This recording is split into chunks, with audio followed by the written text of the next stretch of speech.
이스라엘 자손이 애굽 땅에서 나온 지 480년이요 솔로몬이 이스라엘 왕이 된 지 4년 15월 곧 둘째 날에 솔로몬이 여호와를 위하여 성전 건축하기를 시작하였더라. 기도하겠습니다.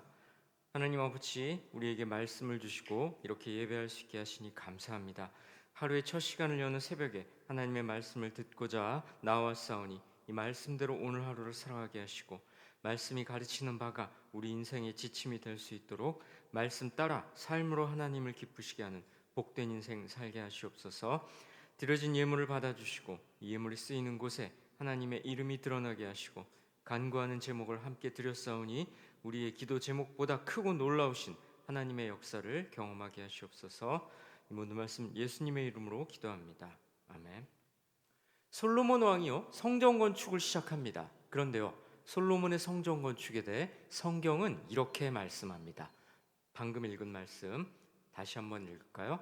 이스라엘 자손이 애굽 땅에서 나온 지 480년이요 솔로몬이 이스라엘 왕이 된 지 4년 15월 곧 둘째 달에 솔로몬이 여호와를 위하여 성전 건축하기를 시작하였더라. 성전 건축은 이스라엘 백성들이 애굽 땅에서 나온 일, 즉 출애굽한 지 480년 만에 시작됐다고 합니다.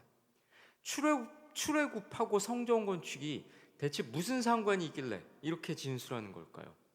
출애굽이 뭡니까? 하나님이 당신의 백성 이스라엘을 자비로 구원해 내신 거죠. 성전은 뭐 하는 데입니까? 솔로몬 당시의 성전은 하나님이 임재하시는 곳, 하나님이 거하시면서 이스라엘을 만나시는 곳이었습니다.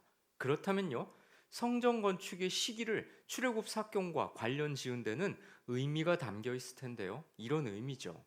하나님께서 애굽의 종 노릇하던 이스라엘을 구해 주신 것처럼 죄의 종 노릇하던 우리를 구원해 주셨는데, 그건 바로 성전에서 이스라엘과 교제하셨던 것처럼 우리와 동행하시고 우리와 교제하기를 원하시기 때문이라는 겁니다. 줄여서 말하자면요, 하나님이 우리를 죄와 죽음에서 건져내신 건 우리로 하여금 하나님을 예배하며 늘 하나님과 친밀하게 교제하게 하시려는 거라는 말입니다. 구원이 목적이 아니라 우리와 동행하시고 당신과 교제하는 우리를 통해 영광 받으시려 하신다는 겁니다.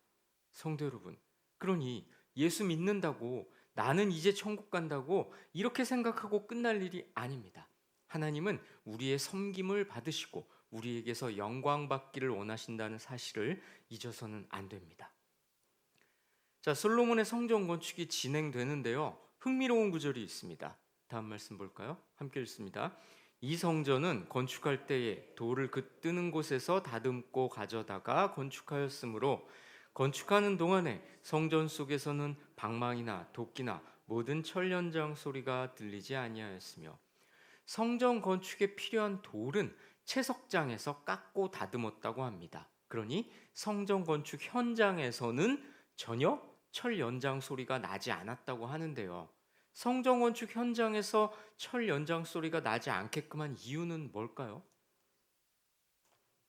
아마도요, 하나님의 임재를 상징하는 성전이니만큼 공사 단계부터 정숙함을 유지하려고 그랬던 것 같습니다. 또 한 가지 이유를 꼽자면요, 철이란 무기를 만드는 데 사용된 도구였죠. 전쟁과 살생을 상징하는 철, 그 철 연장 소리가 평화와 사랑을 상징하는 성전과는 어울리지 않았기 때문이겠죠. 이런 식으로 솔로몬은 성전을 건축하는 일에 사소한 것부터 아주 신경을 썼습니다. 성도 여러분, 이 장면이 우리에게 주는 교훈은 무엇이겠습니까? 오늘날에는요, 하나님을 참되게 믿는 성도 한 사람 한 사람이 성전이죠. 솔로몬이 건물 성전을 지은 것처럼 우리는 참 성도를 세워 나가야 하는데요, 그 일은 솔로몬이 공들여 건물 짓는 것만큼 아주 공을 들여야 한다는 겁니다. 철 연장 소리가 들리지 않을 만큼 신경 써서 성전을 지은 것처럼 우리도 하나님의 사람을 세우는 일을 공들여서 정성스럽게 해내야 한다는 겁니다. 성도 여러분, 우리는 잊지 말아야 합니다. 나 혼자 구원받고 끝나도 되는 게 아니라는 걸 말입니다. 성도의 사명은 복음을 전파하고 하나님의 사람을 배출해내고 길러내는 일입니다. 자, 솔로몬이 지은 성전, 건물의 외형이 건축됐습니다. 그러자 하나님의 말씀이 임하는데요. 이런 말씀이 임합니다. 다음 말씀 함께 읽습니다. 여호와의 말씀이 이 성전을 건축하니 내가 만일 내 법도를 따르며 내 율례를 행하며 내 모든 계명을 지켜 그대로 행하면 내가 내 아버지 다윗에게 한 말을 내게 확실히 이룰 것이요 내가 또한 이스라엘 자손 가운데 거하며 내 백성 이스라엘을 버리지 아니하리라 하셨더라. 하나님께서 솔로몬에게 이렇게 말씀하시죠. 하나님의 모든 율법과 계명을 잘 지켜라. 그러면 너의 아버지 다윗에게 약속했던 걸 너에게 이루어 주겠다.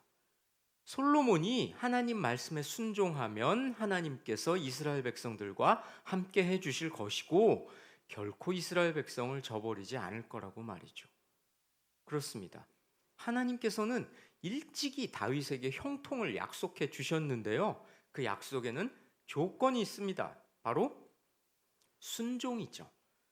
성전 건물을 짓는 게 중요한 게 아니라 지어진 성전을 구심점으로 삼아 하나님의 말씀에서 벗어나지 않을 때 말씀을 충실히 이행하는 삶을 살 때만 하나님의 복이 머물 거라고 말이죠. 그런 점에서 솔로몬의 성전 건축의 완공은 끝이 아니라 새로운 시작일 뿐이었습니다. 순종하면 성전이 하나님의 처소가 되겠지만 순종하지 않으면 성전이 있더라도 거기 계시지 않겠다고 하신 거죠. 성전이 하나님의 임재를 보장하는 게 아니며 하나님의 말씀을 그대로 지켜서 그대로 행할 때 하나님이 이스라엘 중에 거하신다는 겁니다. 성도 여러분, 우리에게도 마찬가지입니다. 하나님이 우리에게 진정으로 바라시는 건 순종입니다. 아무리 의리의리한 예배당을 지은들 우리가 순종하는 삶을 살지 않는다면, 참 성도로서 살지 않는다면 하나님은 우리와 함께하지 않으실 겁니다. 자, 계속해서 성전이 어떤 모습이었는지 말씀 살펴볼까요? 함께 읽습니다. 은성전을 금으로 입히기를 마치고 내소에 속한 제단의 전부를 금으로 입혔더라. 주목해 볼 건요, 성전 내부가 모두 금으로 장식됐다는 겁니다. 자, 이 점이 우리에게 주는 교훈은 뭘까요? 솔로몬이 그랬던 것처럼 우리도 예배당 인테리어를 죄다 금으로 해야 될까요? 그러면 하나님이 기뻐하실까요? 그럴 리가 없죠. 금이란 뭘 상징합니까? 불변, 변하지 않음을 상징하죠. 그래서 금이 화폐보다 가치 있게 여겨지기도 하는 거 아니겠습니까? 성전 안팎에 전부 금을 입혔다는 건요, 성전과도 같은 우리 성도들이 금처럼 변치 않는 믿음을 가져야 한다는 걸 상징합니다. 내 좋을 때만 하나님을 찾고 상황이 조금만 어려워지거나 변하면 손쉽게 하나님을 떠나고 하나님을 망각하며 다른 것을 찾는 그런 변덕스러운 신앙으로는 하나님을 기쁘시게 할 수 없다는 겁니다. 금처럼 변치 않는 순전함으로 우직하게 하나님 편에 서서 하나님만 섬기고 따를 때 우리는 하나님 앞에 금처럼 고귀한 존재가 될 거고요, 하나님께서도 기쁘게 맞아 주실 겁니다. 자, 성전 건축은 7년 만에 끝이 납니다. 열왕기상 말씀을 좀 볼까요? 함께 읽습니다. 넷째 해 15월에 여호와의 성전 기초를 쌓았고 11째 해 곧 8째 달에 그 설계와 식양대로 성전 건축이 다 끝났으니 솔로몬이 7년 동안 성전을 건축하였더라. 솔로몬의 성전 건축은 뭐대로 됐다고요? 그 설계와 식양대로. 그 설계와 식양이 뭐냐면요, 일찍이 선왕 다윗이 아들 솔로몬한테 설계도를 줬었습니다. 말씀으로 확인해 볼까요? 역대상 말씀인데요. 함께 읽습니다. 다윗이 성전의 복도와 그 집들과 그 곳간과 다락과 골방과 속죄소의 설계도를 그의 아들 솔로몬에게 주고 또 그가 영감으로 받은 모든 것, 곧 여호와의 성전의 뜰과 사면의 모든 방과 하나님의 성전 곳간과 성물 곳간의 설계도를 주고, 솔로몬은요, 자기 마음대로 자기 생각에 따라 성전을 짓지 않았습니다. 설령 자기 판단에 더 좋은 모양, 더 좋은 방식이 있더라도 철저하게 선왕 다윗이 건네준 설계도대로 지은 거고요.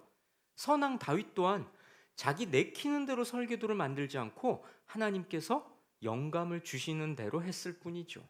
다시 말해 솔로몬의 성전 건축은 철저히 하나님께서 하라고 하신 대로 했던 겁니다. 그러니 성전 자체가 말씀대로 행함, 즉 순종을 상징하는 거죠. 성도 여러분, 오늘 우리는 솔로몬이 성전을 완공하는 장면을 살펴봤습니다. 성전은 안팎이 모두 금으로 입혀질 정도로 화려했는데요. 우리가 주목해야 할 건 그렇게 화려한 건물 예배당을 짓는 일이 아니라 금처럼 변하지 않는 믿음으로 하나님을 굳세게 섬겨야 한다는 겁니다. 또한 구약 시대에는 건물 성전 짓는 일이 중요했지만 오늘날 우리에게는 건물이 아니라 사람 성전, 다시 말해 마음속에 하나님을 모시고 진정으로 하나님만 섬기는 참 성도가 되는 일, 또한 그런 성도를 길러내는 일을 우리의 사명으로 삼아야 합니다. 다윗은요, 하나님께서 계시하시는 대로 영감을 주시는 대로 성전의 설계도를 마련했고요. 그 설계도를 아들 솔로몬한테 줬습니다. 그리고 솔로몬은 자기 생각이 아니라 온전히 설계도대로 성전을 완공했죠. 이렇게 성전은 그 자체로 순종의 결과물이었고요. 우리에게 순종을 가르치고 있습니다. 오늘 말씀을 가슴에 새기셔서 순종하는 믿음의 사람, 변치 않는 믿음의 사람으로 살아가시길 주님의 이름으로 권면하고 축원합니다. 기도하겠습니다. 하나님 아버지, 솔로몬의 성전 건축을 통해 우리 또한 하나님 말씀에 순종하며 죽도록 충성하는 변치 않는 믿음의 사람으로 살라고 가르치셨사오니 이 말씀을 가슴에 새겨 하나님만 섬기고 하나님만 따르며 이 세상에 하나님을 알려주고 보여주는 복음 전파의 통로이자 도구가 될 수 있도록 그렇게 오늘 하루도 이 명절 연휴도 살아갈 수 있도록 인도해 주시옵소서. 이 모든 말씀 예수님의 이름으로 기도합니다. 아멘.